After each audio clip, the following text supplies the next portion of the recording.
अक्सर लोग समझते हैं कि कॉन्डो और अपार्टमेंट एक ही चीज़ का नाम है, लेकिन क्या वाकई ऐसा है? रियल एस्टेट की दुनिया में ये एक ऐसी गलतफहमी है जो बहुत आम है।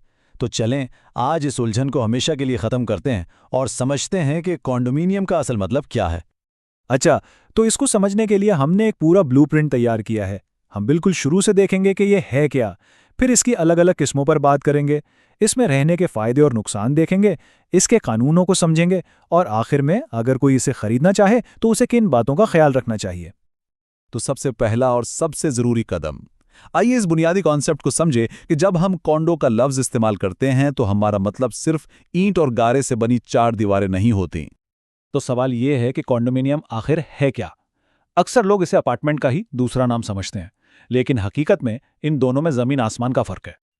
और ये है वो सबसे अहम बात जो सारा खेल बदल देती है। कोंडो किसी इमारत की किस्म का नाम नहीं, ये मलकियत के एक तरीके का नाम है। यानी आप सिर्फ अपनी रिहायशी जगह नहीं खरीद रहे, बल्कि एक पूरे सिस्टम का हिस्सा बन रहे हैं। इसे ऐसे समझें, आपके यूनिट के अंदर की हर चीज़, दीवारें, फर्श, छत, ये सब मुकम्मल तौर पर आपका है।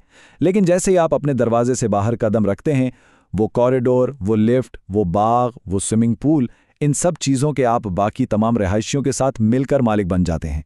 यही कोंडो का असली आइडिया है। ठीक है, तो अब हमने बुनियादी आइडिया तो समझ लिया। अब जरा देखते हैं कि ये मुल्कियत का तरीका किन किन शक्लों में हमारे सामने आता है, और ये जानकर शायद हैरानी हो कि कॉन्डो का मतलब हमेशा एक ऊंची इमारत नहीं होता। यह है सबसे आम किस्म, जिसे स्टैंडर्ड फ्री होल्ड कहते हैं। जब भी कोई कॉन्डो का जिक्र करता है तो ज्यादातर लोगों के जहन में यही तस्वीर आती है, एक टावर जिसमें बहुत से यूनिट्स हैं और सब लोग मिलकर मुश्तरका सहूलियात जैसे जिम या पूल इस्तेमाल करते हैं। लेकिन अब कहानी में एक दिलचस्प मोड़ आता है। क्या ऐसा हो सकता है कि किसी का अपना अलग घर हो, अपनी जमीन हो, और वो फिर भी एक कॉन्डो कम्युनिटी का हिस्सा हो? जी हाँ, बिल्कुल हो सकता है। इस किस्म में लोग अपने घरों और जमीन के तो मालिक होते हैं, लेकिन इस कम्युनिटी की सड़कें, पार्क्स या दूसरी सहूलियात सबकी मुश्तरका मिल्कियत होती है। और यह किस्म तो और भी मुनफरिद है। यहाँ एक डेवलपर एक बड़ी जमीन को छोटे छोटे प्लॉटों में तकसीम करता है और हर प्लॉट को एक कॉन्डो यूनिट के तौर पर बेचता है।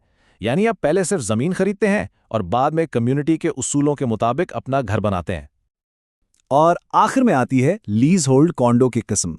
यहां आप इमारत में मौजूद यूनिट तो खरीदते हैं, लेकिन जिस जमीन पर वो इमारत खड़ी है वो आपकी नहीं होती। वो जमीन एक बहुत लंबे अरसे, जैसे 99 साल के लिए लीज पर ली गई होती है। इससे घर की कीमत कम हो जाती है, लेकिन याद रहे कि आप जमीन के मालिक नहीं बनते। तो ठीक है, हमने मुल्कियत की अलग अलग किस्में तो देख लीं, लेकिन असल सवाल तो ये है कि कॉन्डो में रहने का तजुर्बा कैसा होता है। चलें अब जरा इसके फायदों और नुकसानात पर भी नजर डालते हैं। देखें, कॉन्डो में रहने का सबसे बड़ा फायदा है ज़हनी सुकून। ना बर्फ हटाने की फिक्र, ना बागीचे की कटाई का झंझट। साथ में जिम और पूल जैसी सहूलियात भी मिल जाती हैं और सिक्योरिटी भी अक्सर बेहतर होती है, और बड़ी मरम्मत के अखराजात सब में तकसीम हो जाते हैं। लेकिन हर सिक्के का एक दूसरा रुख भी होता है। इन तमाम सहूलियात को चलाने के लिए हर महीने एक फीस देनी पड़ती है, और फिर आपको कम्युनिटी के कुछ उसूलों और ज़वाबित की पाबंदी भी करनी पड़ती है। यानी आप हर फैसला अपनी मर्जी से नहीं कर सकते। तो सवाल यह है कि ये असूल बनाता कौन है और कैसे? हर कॉन्डो कम्युनिटी का अपना एक पूरा निजाम होता है, एक ऑपरेटिंग सिस्टम।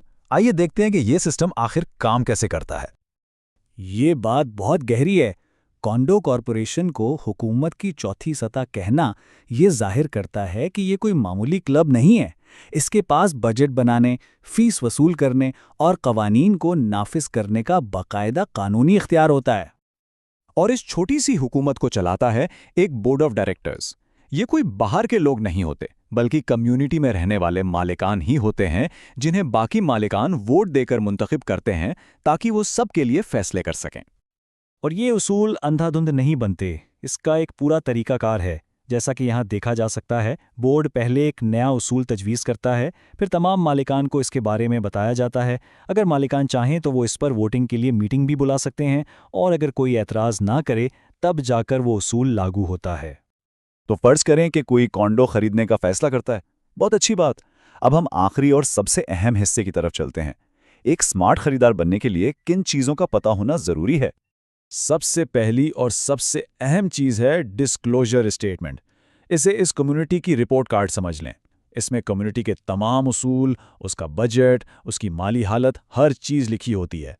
इसे पढ़े बगैर आगे बढ़ना एक बहुत बड़ी गलती हो सकती है। और कानून खरीदार को एक बहुत बड़ा तहफ़्फ़ुज़ भी देता है, 10 दिन का कूलिंग ऑफ पीरियड। जब आपको डिस्क्लोजर स्टेटमेंट मिल जाता है तो उसके बाद आपके पास 10 दिन होते हैं। इस दौरान आप आराम से सोच सकते हैं, किसी वकील से मशवरा कर सकते हैं, और अगर आपका इरादा बदल जाए तो बगैर किसी जुर्माने के मुआहदा ख़त्म कर सकते हैं। तो आखिर में ये चंद बातें हमेशा याद रखें। अपनी रिसर्च पूरी करें, तमाम कागजात को किसी वकील से ज़रूर चेक करवाएं और अपने 10 दिन के हक़ को समझदारी से इस्तेमाल करें। ये छोटे छोटे कदम एक ऐसी खरीदारी यकीनी बनाएंगे जिस पर बाद में कोई पछतावा ना हो। तो आखिर में ये सवाल खुद से पूछने वाला है, क्या कोई सिर्फ एक घर खरीद रहा है या एक पूरी कम्युनिटी का हिस्सा बनने जा रहा है? क्योंकि कॉन्डो की मुल्कियत सिर्फ एक छत खरीदना नहीं, बल्कि एक अफ़ाल शहरी बनने जैसा है। इस पर सोचिएगा ज़रूर।